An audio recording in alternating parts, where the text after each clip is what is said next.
দুই মুখওয়ালা মানুষ। দুই মুখওয়ালা সাপের কথা তো সবাই, কিন্তু এ কি দুই মাথাওয়ালা মানুষ? হ্যাঁ বন্ধুরা, এটি বাস্তবেও হয়েছে। এডওয়ার্ড মোরডেক, যিনি 19 শতকে একজন ইংরেজ পীরের উত্তরাধিকারী হিসেবে তার মাথার পিছনে একটি মুখ নিয়ে জন্মগ্রহণ করেছিলেন।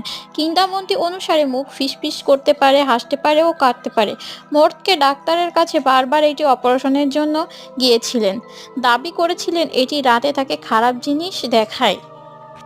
এটি প্রথম উল্লেখ করা হয় 1900 সালের বস্টন যেখানে কোনো বৈজ্ঞানিক প্রমাণ ছাড়াই অদ্ভুত শারীরিক অবস্থার গল্প লেখা হয়। বাস্তবে ড্রিপোসোপাস নামে একটি বিরল অবস্থার অতিরিক্ত মুখ গঠিত হতে পারে, কিন্তু মুখ কথা বলা বা চোখ নাড়া এমন কোনো ঘটনা চিকিৎসা বিজ্ঞানে প্রমাণিত হয়নি।